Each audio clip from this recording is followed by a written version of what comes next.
Y'all, this is about to be some good old fashioned carrying on this episode. I could tell, I could feel it in the air already. So I'm not even gonna bother y'all. This is Shelby, And this is Jess. and welcome back to the League of Extraordinary Readers.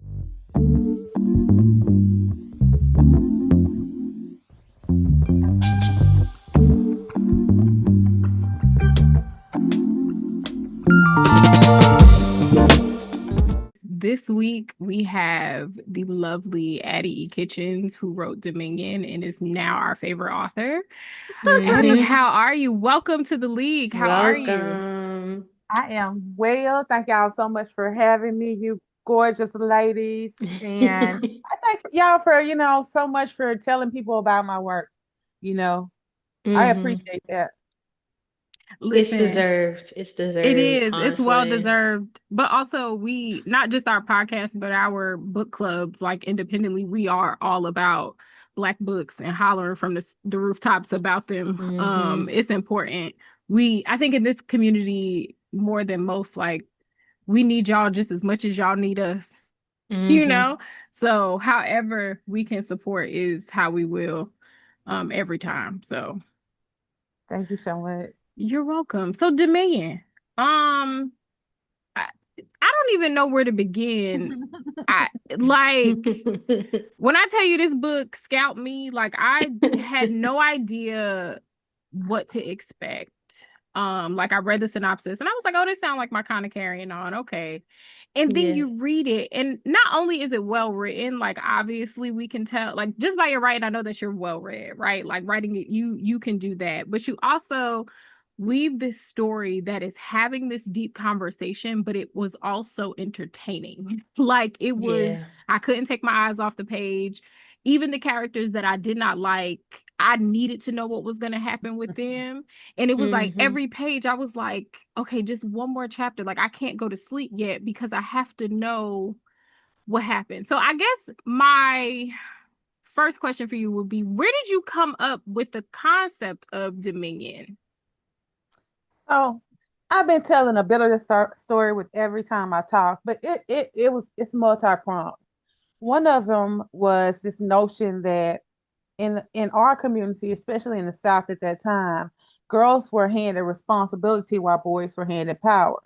And so the responsibility girls had was for people's attraction to them, for the jealousies of older women, for the attractions of older men. Every damn thing I um perceived was on us to keep ourselves safe from. And so I knew I wanted to always explore that in fiction. Also, I was a church kid. I was at every church program. I was at vacation Bible school in the choir, singing Yes. poorly. I was doing all of that. And so I always recognized that, there were men in the pulpit and women in the congregation. And still where I'm from, you can have, there are some churches that won't allow women in the Yeah. pulpit. And which is really weird to me. And so all these men that were in charge were always behaving poorly. And so I know I wanted to explore all of this in a story, and it just came out to be Dominion. I love that because you're absolutely right. I think we look at the Black community and don't recognize the power that we have because it doesn't always 100% mimic what power looks like in white communities. So Yeah. we say like, oh, well, we don't have certain things, but when you look at the structure of church, yes, we do. Mm. We definitely do have it. And I think Emmanuel is a perfect depiction of he was all of these things and a terrible human, Yep. a very terrible human. Yeah. Yeah. So yeah, It's no, I weird like that. because I've had people commiserate with the character, and it's like Oh. some of the many reactions that I've had. And like, he's a predator, right? Did you miss that part? Right. Did you miss that part? Because it's like You a big part of the story. those people, I like to say they sitting at the back of the church. For the people at the back of the church that did not realize it, Emmanuel hmm is in fact a predator. He is not a good person. But I think that also adds to what we're taught as Black, like in the Black community. Like, yeah, that uncle or that cousin or that whatever that's been doing such and such, we're taught to ignore them and to not call them to the front and not hold them accountable for the damage that they do in our communities, because they're Black men, and the plight of Black men is supposed to trump the plight of the Black woman, and that is not fair. Right. Yeah, yeah. Emmanuel reminds me of a lot, like you as well. I grew up in the church, and Emmanuel reminds me of a couple people that come to mind immediately growing up. And I had one person in mind, and I was like, this is crazy that this experience is something I'm pretty sure a lot of people can feel across the board of like witnessing an Emmanuel and experiencing an Emmanuel from a women's perspective. It's sad, but it's like, wow, this is not necessarily fiction all the way. Um, Right. yeah, yeah. It's pretty crazy. I wanted to And know he's like, oh, go ahead. I'm sorry. oh no, he's definitely based on people, you know. That's crazy. But like fiction comes to life, or life, it mimics fiction is the best way of saying it. Your background isn't like in blues writing. How did that inform your approach to writing this story overall? I wanted to make it musical. I wanted it to have a Mm, certain cadence. I mm, wanted to have a certain rhythm, like when you read, you know. I wanted it to be like that sing-songy thing, how people talk where I'm from. You know, it's not just like if I asked my grandmother how she was like, "Oh, I'm like a bear making tracks, ain't going nowhere." I'm like, what the fuck are you talking about? But it's that kind of thing that I want to infuse in, you know, the story. And that's where the blues came in, you know. And the blues in itself, you know, people just see it as what it is, but it's actually resistance in itself, you know. It's a mm, place where women could have power as well, you know. mm. I like that. I never thought of that. James McBride Mm. is Yeah, a jazz musician, right? He writes, but he's a jazz musician. And you can, if you listen yeah. to jazz, you can see that in his writing. Like you can almost hear and feel where the ebbs and flows in his stories are that kind of mimic the way that jazz is played. And you saying that like that, you That know, makes I, sense. I always say country people talking riddle and it just makes sense. Right. It just makes sense. Or like when I was a kid, my grandmother used to always say, don't tell such and such something because they can't hold piss in a boot. And I'm a literal thinker, so I will always be like, Granny, why is we holding piss in a boot in the first place? That don't make sense. But I can totally see that. And I think that's very, very I think that's cool. I don't think people realize how much those things play a part when you're writing a story. Even with the notes for the sermons in front of each chapter, like Hmm. those bits, like that's how I also knew. I was like, oh yeah, we in for something here because the Yeah. details are too, you know, like the details are just on point enough where it's like, oh Hmm. yeah, she came in here to have a conversation with us. Yeah. Yeah. Those notes were kind of like one of my favorite parts of it because in the story, it's Priscilla who are making the notes. And Hmm. so in the notes, she's trying to say what she can't say, you know, because our her and the story is like a conversation between her and the reader. But and so it's like a conspiratorial kind of thing where she's like telling her secrets, you know, but these are things she can't really say. And she's speaking to her husband, she's speaking to her son, she's speaking to people in church in a ways Hmm. that she doesn't have the authority to, as women don't, you know. Yeah, I think that aspect of it, like her conversations were so it was funny to me because she was so judgmental, but she had so much of Yeah. her own mess. And I said, if that ain't every church mother I know that can tell you Everyone. everybody's Hmm. business, Hmm. sons ain't worth two pennies rubbed together, husband been cheating on her and Hmm. everybody know about it. She got all this stuff. She buying drugs from her friend, little brother that ain't even a good drug dealer. Yeah. So we don't even know what it is she taking for real. Like it was Right. Yeah. just all of this. It was so reminiscent of so much, like we were just saying, it's like literally you know this person in real life. And like for her to have all sons is like so cliche. It's like not in a bad way, but it's like you have all sons. That makes sense. And Of you know course how she that boy mom thing is, you know, like Yeah. oh, that's kind of weird, you know. there's this thing that these women have for their sons without understanding that by and large they're pretty much useless, 99.9% of the time. Because unless you have daughters, they're going to be sitting up when you get sick at the hospital, at your doctor's Mm. appointments. They're going to be taking you to the grocery store. And so that goes back to what I was saying about responsibility and power. You get the power of the love, the adoration without the responsibility of actually proving, you Mm. know. And I'm not saying that they're all, because I have a cousin, um his mom's name, I was naming after his mom, Addie. And he is the biggest mama. His mom got COVID. He rented a fifth wheel and came and got her from Clarksville, where they're terrible Wow. doctors, and brought her to Baton Rouge and found her the bed. Some are, but by and large, they are not. Yeah. Uh. I say all the time, I watch women, like, as a single woman, I watch women date or the things that people are going through. Some of my friends are married, and some of the stuff that they talk about, I'm like, y'all don't sound like y'all are having a good time. I am okay in here with all of these books, baby, because y'all, it just doesn't sound fun. And even having conversations with some men sometimes, I'm just like, are y'all okay? Oh, no, they're not. But hey, Mm, that's a no. different conversation. But Like, are y'all all right? Like, what is happening? Like, do we live in the same realm at all? Like, they just, I don't know, them babies is touched. That's what my granny would say. She was like, don't say nothing. They touched. It's rude to say anything else.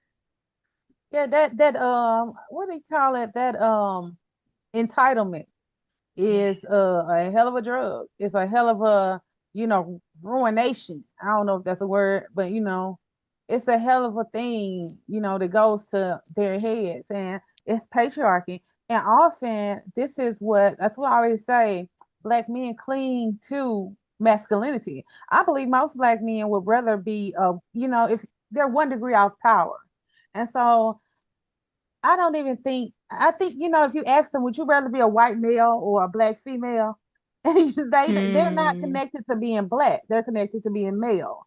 That's where they Hmm. hold their power. In the same way they don't claim that power, but it is a power. It is an entitlement.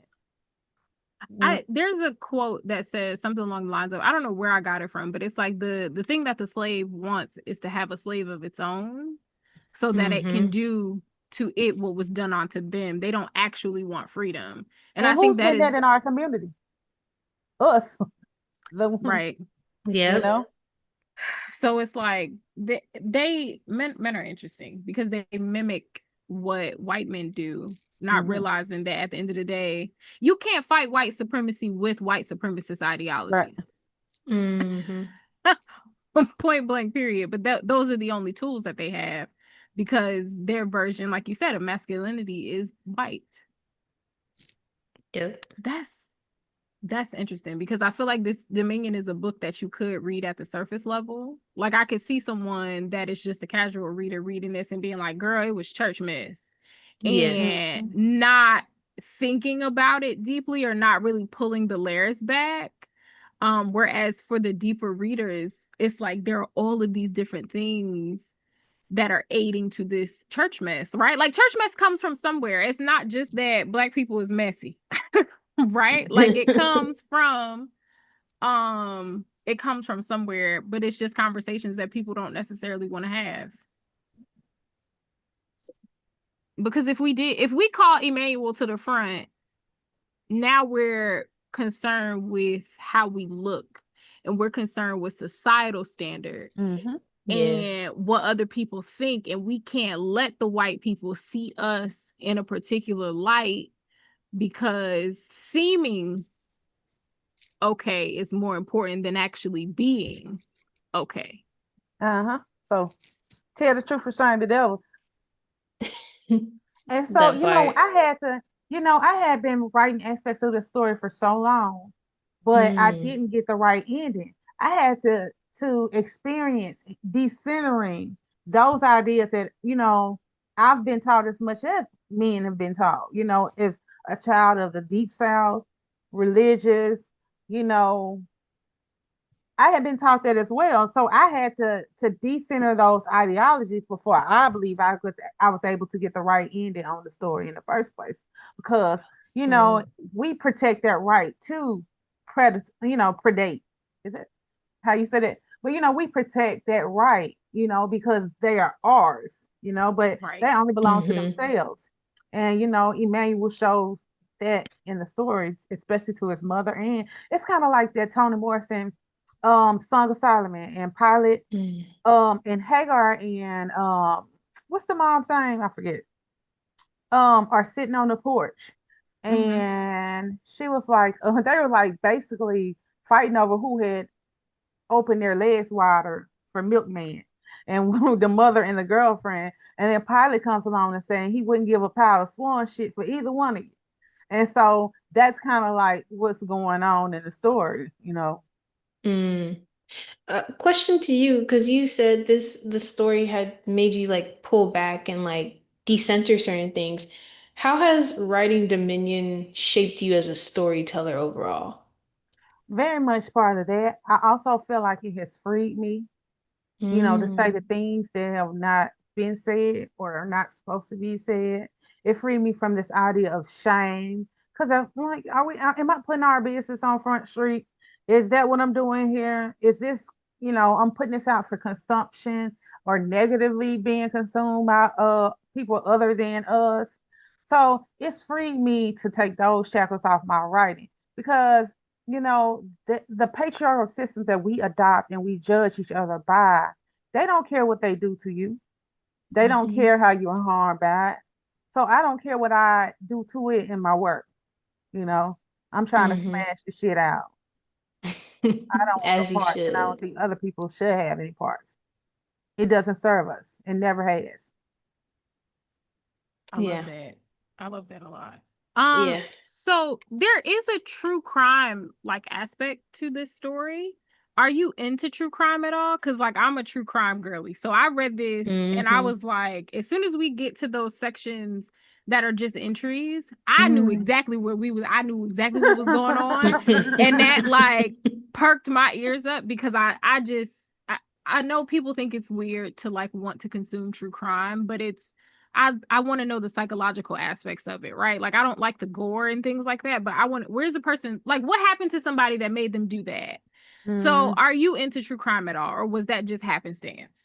Well, one of the things that you understand is like there's not a lot of reason for any of it. But you want to know what happened to them, but really it's not a reason. It's just the nature of humanity. Somebody's gonna be that.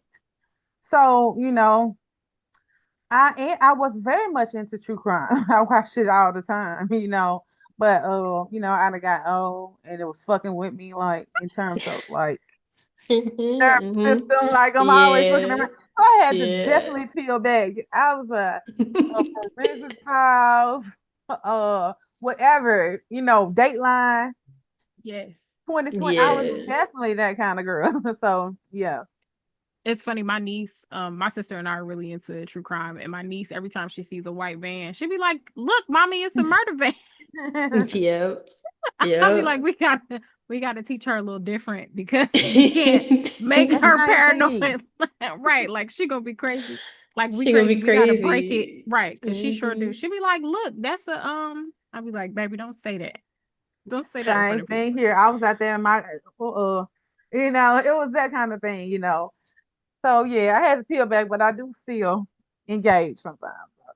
I love that because it makes the story that much more captivating. I think that will pull in a particular like niche audience. And I feel like a lot of black women in particular, we are always watching like Yeah, SVU and SPU was Hmm. my jam. I this Like love all SVU. Saturday, I'm watching okay. all 24 episodes that they play. Right. You know, Like Yes, I ain't never yes. seen them before.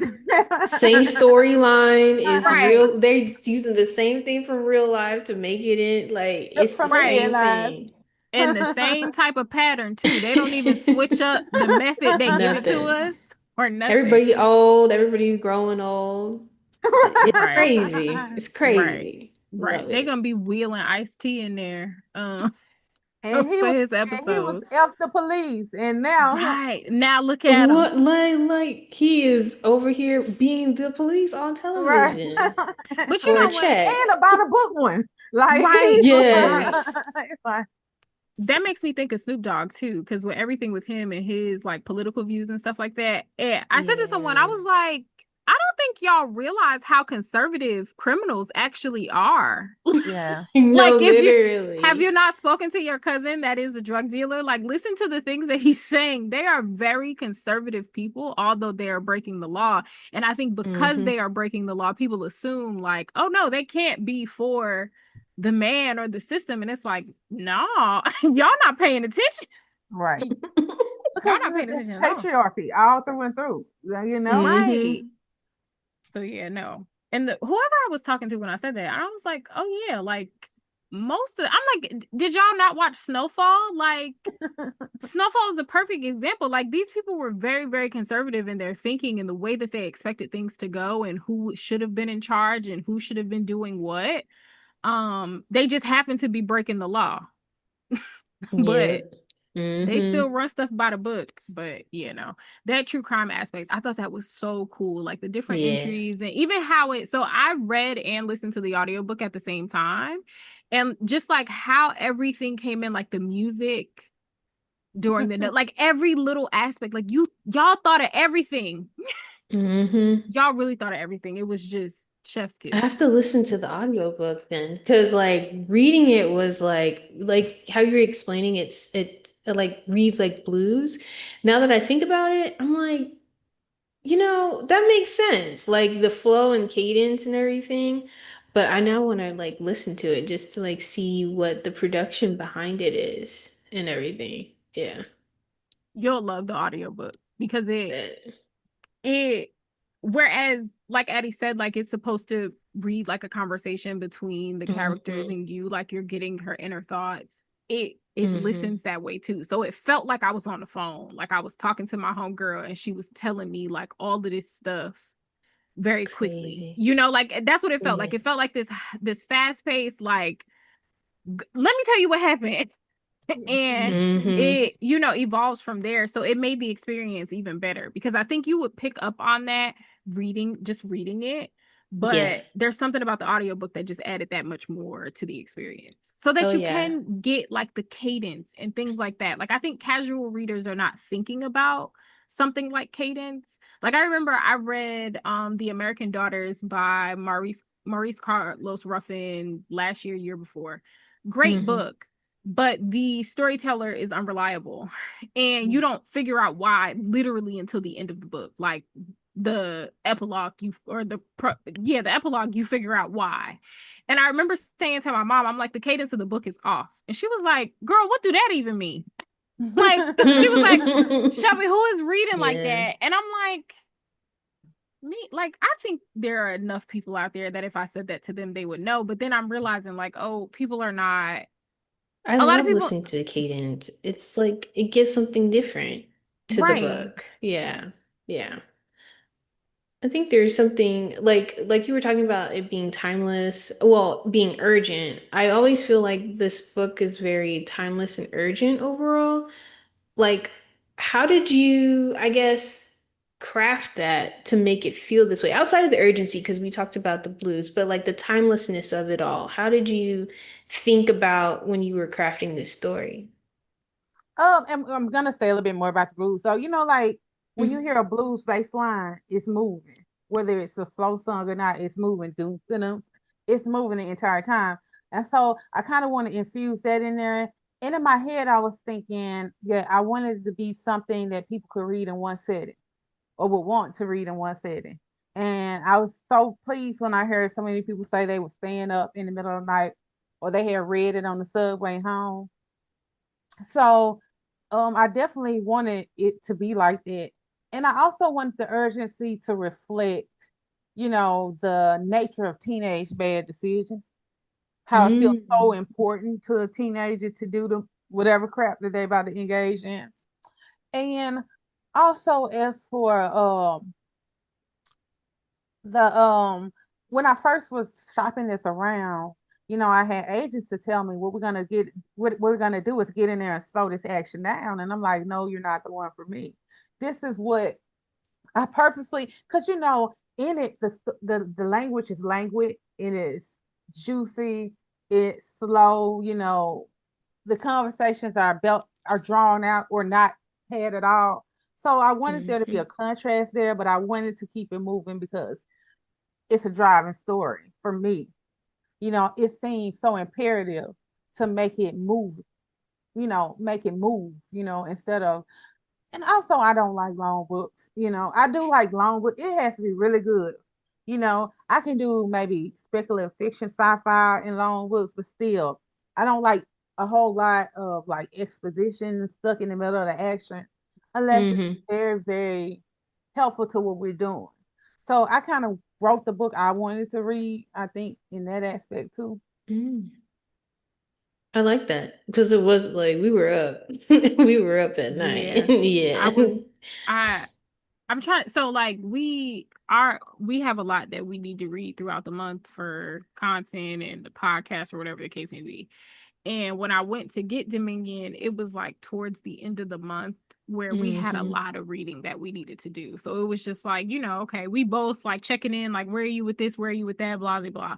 And I had finished something and I said, I think I can squeeze Dominion in before I have to do like our last bit of reading for the month. And Jess was like, all right, let me know how it goes so that she could decide if she was going to start it too. And I texted her, I said, bitch, get it now. Yeah. Let's go. Stop everything else because somebody has to go through this with me, because what is happening? Like, what is going on? And I think I actually started a little before you, and you was gone. Oh yeah, you was gone. She was ahead. I was like, oh, let me catch up, because it was calling me back, but I was like, shit, let me hurry up. Yeah, no, we both were trying to be responsible. Like, we have like legit stuff that we need to do, and I was like, yeah, everybody else gonna have to wait because I know somebody told me they were hollering at their kids, and I'm like, don't be hollering at your kids. But I definitely wanted it because I don't like. I like to read books that I don't want to put down, and yes, yeah, that don't follow a tradition. I like to discover what it's about. I don't want to be able to just like guess. Oh, okay, it's another one of these. So which is so because we write to a formula that we perceive will find a success as writers, and so I did not want to do that. Because I know, and I was just happy with Tracy at the sex when she said that. She was like, well, I started reading and I was like, oh, this is just like this. And she was like, then I went on and I was like, nah, this ain't that. And that's what, that's what I intend. So it takes you, every person that I recommended the book to, I say, you're going to start it and it's going to feel like, oh, this is just some regular church mess. Like, let me see where this goes. I'm like, and then you got to hold on, because we take a very sharp left and then we just keep going real fast. You just got to ride with it. You just got to hold on. Put your seatbelt on, maybe even a helmet, and just go with it. Glue your wig if you got one. Everything. Hold on tight. It's crazy. It's a crazy one.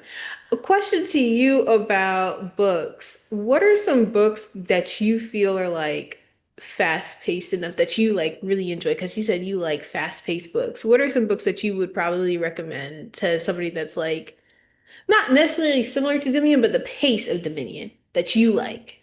So I don't notice that many, but I love old schools, Toni Morrison books that the pace is really, really like quick like that. No, I do have books that I like to read because the language is so beautiful. I like to savor it. I felt like in mine, the language is beautiful, but you'll have to go back a second time because you want to finish it the first time. So I don't know necessarily, ones whose action moves as fast. I haven't, come across that too much, but I don't do a whole lot of modern day reading. So I do a lot of classics, and I've just started, and I don't want to say which ones I've been reading because I don't want to be like I'm putting somebody down. No, I get you. Because I don't want to say like I put this shit down. because I'm looking at looking at the ones behind you and that I've tried, and I'm like, I put that shit down. But so I haven't, Listen, it's I do, but okay. I don't know when this moves it, fast because I read it for the first time because you edit in like chunks. And so I read it for the first time when they sent it to me. And I was like, let me see if I still like this book, you know. So I read it in its entirety. So and I sat down and I started like Friday night, and by Saturday morning, I read the second half.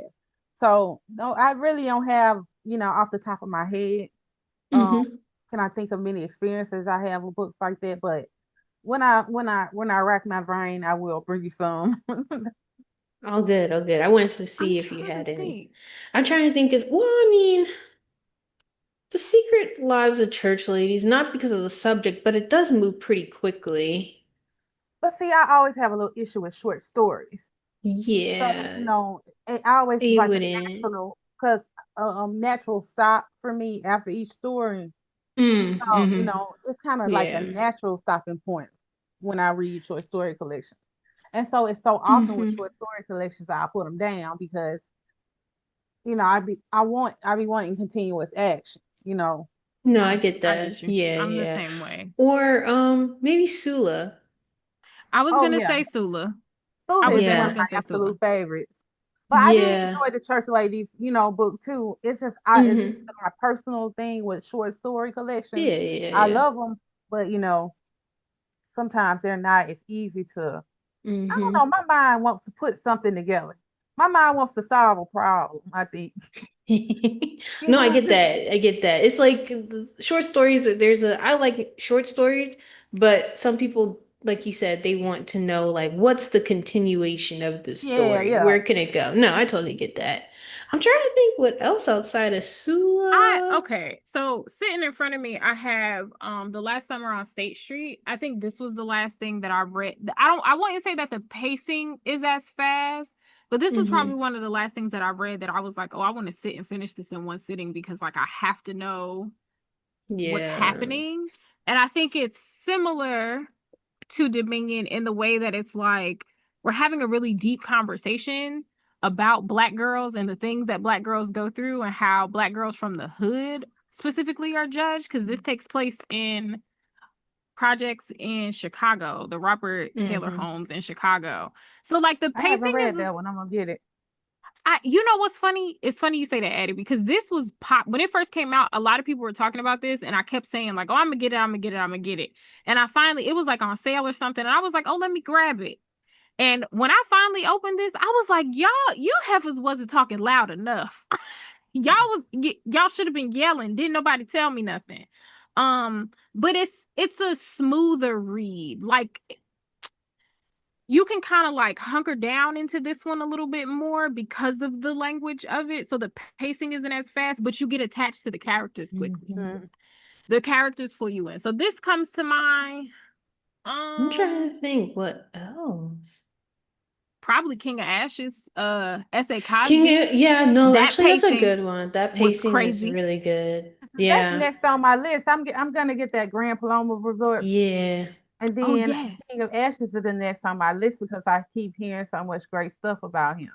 yeah. You would enjoy it because it's also in the genre of like Southern noir type of situation. Because all his stuff is in Virginia, so that type of vibe. Not necessarily like the deep, deep South like yours, but Right. it has that Southern feel as well in all his books. So yeah, King of Ashes is another good one that Yeah. would be. I'm trying to think who else. I don't know. I don't know either. Uh, Maybe My Sister the Serial Killer Oh yes, that is a good one. by That one moves Oji. fast. Yeah, and that has a true crime aspect to it. Yeah. Yeah, yeah. I like that one. But that one Absolutely, that one. It's short too. It's like is only short, 120. but it's satire. Too many people open that Yes. book and are Mm. anticipating true crime or like horror, Hmm. but it's supposed to be funny. Like it opens with Mm. her saying, like, my sister killed another man, and here I am cleaning it up. Hmm. Like it's supposed to be snarky. The way that Nigerian people are. Similar to Southern people, Nigerian people speak in riddle. They are funny. They're very sarcastic people. So it's like you have to read My Sister the Serial Killer with that in mind, to really understand that, like, she's being a troll. Like, she's like annoyed. Like, she doesn't even necessarily care that her sister is killing people as much as it's just like, how I get in it. Right. Yeah. Why you calling me, girl? I'm over here trying to work and mind my business. And every time my phone rings, it's because my sister did something stupid again. No, literally. She was really pissed off. She was really pissed off. I'm trying. I actually thought of another one. What about the Death of Vivek? That one is really, it's intense. It does have that feel, and it does move pretty fast. Not crazy fast, but it does move fast. Or same author, You Made a Fool of Death. Oh yeah, that one's a little longer, but it goes. You hit the ground running. First, she hunching that man in the bathroom at the party. Crazy and time. then you turn around, and now we on the island, and now the man's daddy is fine. And you like, how did we get here? It's crazy. It's a crazy time. how did we do that, friend? What all is happening? Their books are generally some reading lists from y'all too. I'd be up for something. You know, because I'm slow on the modern books, and so I've been reading lots lately because people have been sending me books, you know. But I've been reading some very good ones. But yeah, I know if you ever need a recommendation, like we are the people. We can give you a book recommendation. I will say I read an indie author named Octavia Grant. And she has a book called Cutthroat. It's maybe 150 pages, maybe 200 at most. And when I tell you that was the craziest book I've ever read in my life, like I was like, is she okay? Like, we might need to go to the house and make sure it's nobody in Octavia Grant's basement because she's not well. Like, you know, I really wish those voices like were amplified. You know, it shouldn't be like the luck of the draw to hit. Right. You know, and that's what I think in the future, you know, that, you know, people like us can do it. Make a space for that, make a space for that, you know. Absolutely. Because that was another one that I sat up. So the basis of the story is this girl finds out that her husband is cheating on her with her sister. And she basically it's the origin story of her becoming a villain. And I like when I talked about it in one of my YouTube videos, and I said, you know, I don't think I've ever actually been angry before because nothing has turned me into a Marvel villain before. She was like, my sister, bet. And it was just like one thing after another, like one family secret tumbled into another one, that people died. It was a lot going on. Like, that's how it happens, though. You're not wrong. But that was another one. Yeah, when I read that, I was like, anybody been to the house to check on Octavia? Like, what is she consuming that this is there? What is she watching? Is she okay? Because that was intense. I felt the same way about King of Ashes because there's a scene in King of Ashes that I will never, like, I don't think it's crazy. It's gonna take Jesus himself to scrub that out of my brain because I'm like, what was he thinking about? Okay, now you're scaring me, but I just so much. But that's the thing. It was one of those things where he did not go into a lot of detail. He didn't give it. You had to think about it on your own. Come to a conclusion on your own. Yeah, that's how it was. That's what I was like. His skill and his technique, he just keep getting better and better every book. But then also, what was happening? Like, how did we get there? How did we get to 7,000 awards for it? So that's next. Yeah, no, that was one where I was like, I texted Jess. I was like, how am I supposed to? What? She was like, keep reading, friend. Yeah, it was a lot. I don't know, man. He knows how to do it. He really does. He really does. I love S.A. Cosby for that. Yeah, he is. He is really good. But yeah, no, those were And it's great to see that. somebody being rewarded for being good, you know. Yes. Mm-hmm. Because, you The other know, Yeah. one, I would say Sky Full of Elephants. I think this is a good, like, it's not as fast paced, but it's one that pulls you in Yeah. and it's making you think, I have right? that sitting on my shelf and I just have not pulled it out yet. That's a Sky Full good of one. Elephants, in the same way that you are tackling patriarchy, Sibo Campbell is doing something similar, but just with the idea that if we take white people away, we still might have to deal with white supremacy. And what does that look like? Mm-hmm. I Because think Yeah. I wrote a similar novel like 6 or 7 years ago, and I didn't want to read that one. You know, it's just been sitting because I didn't want to read it and just be like, what, you know. mm-hmm. Mm-hmm. Because, like, when I was trying to shop that one, something like that around, they were like, we're not going to be able to sell this. Because mine dealt with it differently, though. Like, it was a lot. You know? But, yeah, I was excited to hear, you know, about that one when I bought it. Yeah, You it's a know? good one. It's It's very, really very great. good. It Mm-hmm. did start that first chapter, when I first read it, I was like, oh, I don't think I'm smart enough for this. Like, I'm gonna have to read this with my finger. But you once you get past that first chapter, then it's like, oh no. He was flexing. He was showing us like, oh, I'm really Yeah. about that life. And you know, He's very poetic with it. It's very he good. is Yes, yes. very much so. Do you want to do some follower questions, Jess? Yeah, let's do audience questions or follower questions. So some of these were like from Instagram and Threads, a collective across all our platforms. So shout out to everybody that submitted. So the first one is I'm gonna do the second question because we kind of answered this one already. But what triggered Wonder's behavior, inspiration behind Priscilla's character? Say it again. So what triggered Wonder's behavior and then the inspiration behind Priscilla's Okay. character? Yeah. Okay. So, you know, a lot of things, you know, triggered Wonder's behavior, I think, you know, without giving him a reason for doing it.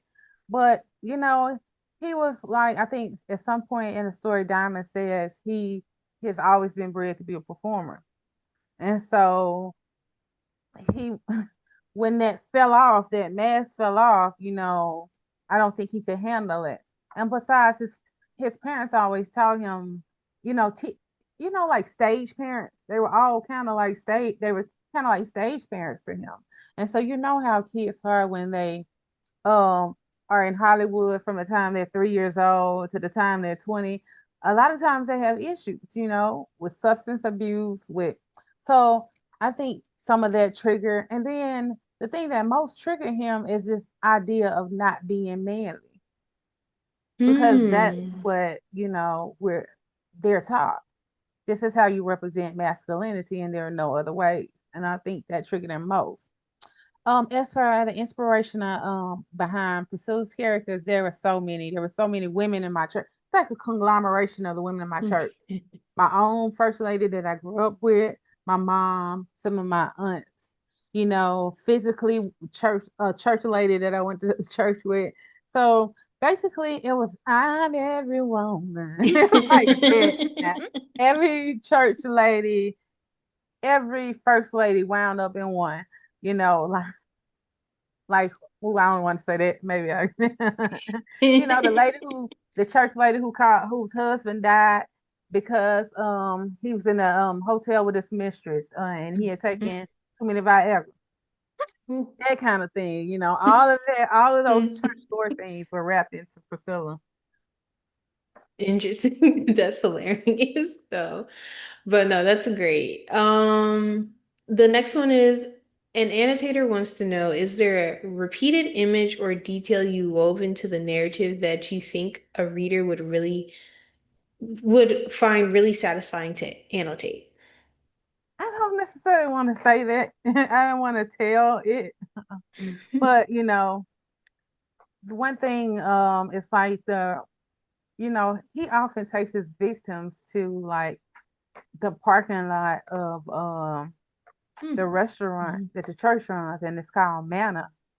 And it's like, you know, Manna is like from the heavens, and Yeah. I like that you know, and then just the continual, you know, when I put the canoe in there, Just that being, I guess, like this thing where, how you took people to take people's land. And so I kind of want to see even more like colonial aspects of the novel through that imagery, because we were very connected to like this idea of where I'm from being indigenous grounds, but we knew nothing about it. It was just like standing there. And so I think it's kind of reflected in the novel. Everything is right in your face, but people aren't looking at it, you know. Mm, okay. No, I That's like very that. true. I like I that. mean, when we think about what Emmanuel was caught doing, right? And how his mother completely looked past that and was like, and this girl covering her breasts up and her purse all over. That when I tell you I hollered when she was like, but her purse all to the wind. I was like, it's just like a black woman to say your purse. This idea of exposure, Mm-hmm. Yeah. Yeah, yeah, And totally. literally she was looking directly at her son, like she could see him for exactly who he was. She could see it Yeah. right then and there It just and clicked. look right past it. right? Yep. Yep, yep, yep. Okay, the next one. Did you expect this book to be received as well as it has been on Bookstagram or social media? Um, I kind of like had no expectation, because you got all the expectations and you get it done, and then it's your baby and it's perfect. Then you get anxiety about how it'll be received. So I Mm. tried to detach myself from it. So it's not that I didn't expect it, but when I got it, I was just overwhelmed, and I'm very, very grateful, very, very thankful for all the videos people have sent me, all the reviews people have written up. I'm just thankful for that. But yeah, I wanted it to do well, but I don't know if I really anticipated, people like telling me stuff like fulfillments. I got to get my fulfillments in, like stuff like that. You know, I didn't. Yeah, no, it's a really a phenomenal book, and I'm really happy that this being well received is probably going to be at everybody's top book at the end of everybody's Yeah. wrap At up the at the end of end of the the year. year, yeah, you You're gonna should get tagged expect. more. Yeah, be very much be anticipating that because once Yeah. like especially around holiday time and stuff like that when people start doing like, top books of 2025 and all that kind of stuff. It is so pretty Yeah. to me. I love the cover. I love the colors. I Yeah. love Yeah. how, it's raised, Mhm. in that same way. The snake is raised, and it's the It's same so thing pretty. of something being right there in your face, but you're not like noticing it, or you don't want to notice it. Right. Mm-hmm. Okay, last question. This one I it's kind of similar to what you've answered before a little bit, but why did you choose a church family as the primary focus of the book? Because, that's where, a lot of hypocrisy resides, this Mm, idea that I think I wish we were less um connected to this idea of being good than we are to actually doing good, you mm-hmm. know. So I wanted to do that because it was, I guess maybe it was even too easy to do it like this, because that's where you find, some of the worst people, Yeah. preaching the word of God and listening to it all the time. Because, and when you're in religious spaces, they tend to cast off this responsibility for earning heaven to the preacher. And so that's the reason I think they let them get away with so much stuff 9 times out of 10, you know. Because they So felt yeah, they could probably pray it away at some point. right. Yeah, Mm-hmm. right. I Yeah, yeah. think if people read Dominion and they want more of Wonder's character or like maybe the inner thoughts of him, read Go Tell It on the Mountain by James So Baldwin. Yeah. yes, like first of all, it's one of my favorites. And second of all, so many people have told me this too, you know. Yeah. Yes, it's We very read spot it on. we read it Mm-hmm. earlier this year and it was one of the first things that I said. Like our Uncle James Baldwin, I call him my messy uncle. He is long-winded and he like to talk. Mm-hmm. Um whereas I feel like Dominion just gets to it and we hit the ground running. This you have to sit with Go Tell It on the Mountain because he's saying a lot of things that if you try to read it fast, it's gonna go smooth Right over over your your head. But head. I do think Dominion and Go Tell It on the Mountain should be read together. Yeah. Yeah, those are nice ones. I I like also Go Tell like It that on the they Mountain. say it's deceptively simple. I mean, first of all, it's a lot in simplicity, as if simplicity is something less. You know, you don't have to scourge the thesaurus for 41 letter words to make something Mhm. deep. And I think that's why you miss a lot of certain critics of a certain demographic who That's true. want this, you know, because it's always been about obscuring meaning from others. Yeah. And Mhm. I didn't want to do that at all. You know, I want you to get it, and, you know, I want you to get it. I want you to hear what I'm saying, you know? That's why I put an emphasis on like Dominion is very well written, but it's tangible for everybody. Like every Yeah. reader can read Dominion and get something from it. I just think nowadays, especially with the book community, I think people see the content creators in the bookish community, see how much we read and take that as some sort of personal insult or as if it's a Mm, competition when it's not. Like the only thing that I really want to do every day outside of eat is to read books. Like that's just my jam. And whether I was creating content around it or not, I probably would still read 100 plus books a year because I like words. I like that authors mm, can take a thought that they had in their mind and make it into a 250-page story that makes sense, right? Like Mhm. I enjoy that.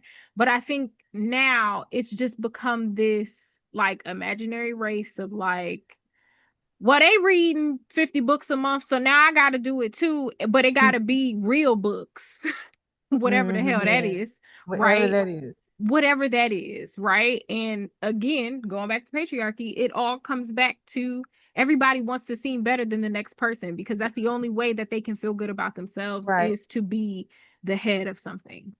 Yeah. And I rebuke that. You Exactly. ain't wrong.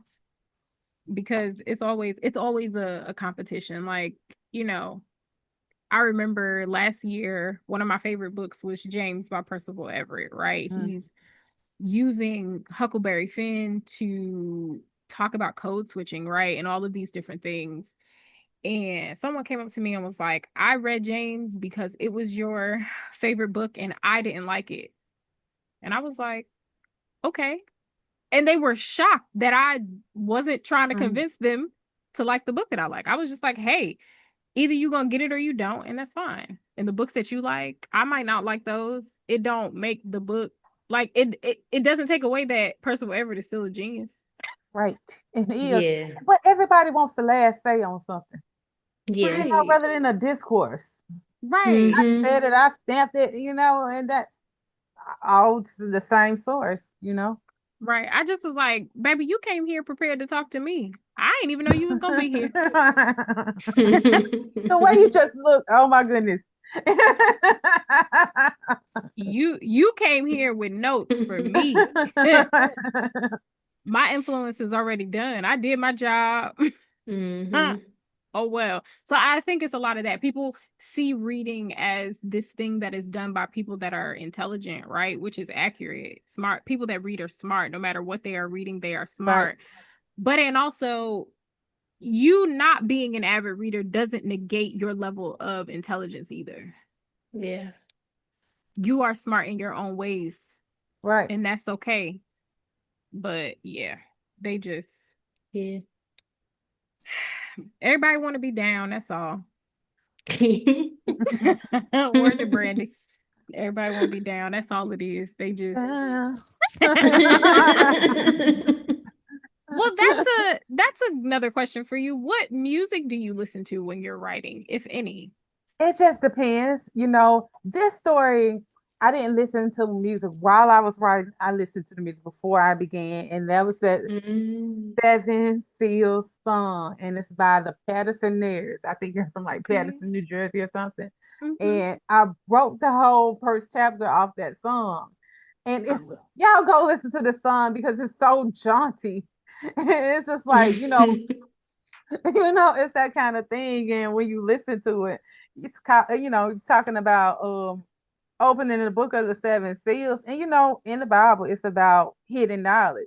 And nobody can, access that knowledge because they don't have what it takes to open up, the seals.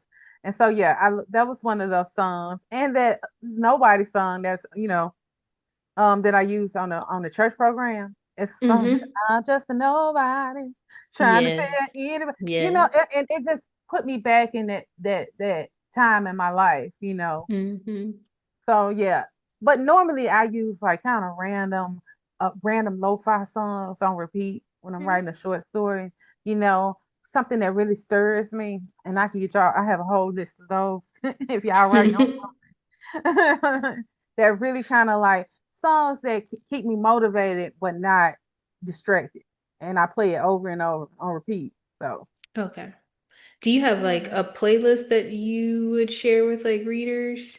I would, I have a writing playlist, and I can share an inspirational playlist because there are certain songs like that just get me started. Mm. We love Like to That's see really that. cool. Yeah, that's cool. Ego, Beyonce. Then there's a song from Karate Kid. You're the best around. Nothing's gonna ever keep you down. Cause y'all young, y'all babies. But it was from the Karate Kid. And I'm an Aries, like I said. We like action. We like to get it popping. So those kinds of songs that kind of uh Hype you book up. you up. Whole list of play of fly songs that are inspirational to me. I know y'all don't know nothing about that, but I will listen. I will list them for y'all. Please do. We love to share that with Yes. everybody. And I love music, so I'm always open to, Yeah. expanding my horizon in that area. That is We'll so do. cool. This was a very great conversation. We cannot wait to see what you do next. Please keep us in the loop. Like once your next book is ready and they asking for arcs or whatever, make sure we on the list. We want it. Yeah. We want it We need immediately. it. We need it. Thank you so much. And I promise I think y'all gonna like it. I had a story in the New Yorker, and that story is a chapter in this book. Oh, okay. So Oh. yeah. I love When that. how far are you into that book? You just started drafting? It's done. It's done. I just have Oh. to edit. My Oh, okay. Okay. contract was a 2-book contract. Okay. Oh, okay. So how long is the editing process? As long as you make it, as long as Oh, okay. if you're like motivated to get it done, it gets done. Okay. Okay. And I'm Okay, cool. motivated to get this one done because I love it so much too. Good. Okay, cool. No, I'm Mhm. excited. So maybe next year. Right. Yes, I will be Maybe. back. Any other time y'all want me to yap, I will come back. Oh yeah, Yes. absolutely. Listen, we Yes, love for to talk sure. about books. We love that. So thank you Mm-hmm. for coming to hang out with us. We will have all your social media information down below in the description box so people can follow you. And yeah, we'll see y'all next week. Thanks for watching. Bye, Thank you so much. Bye. guys.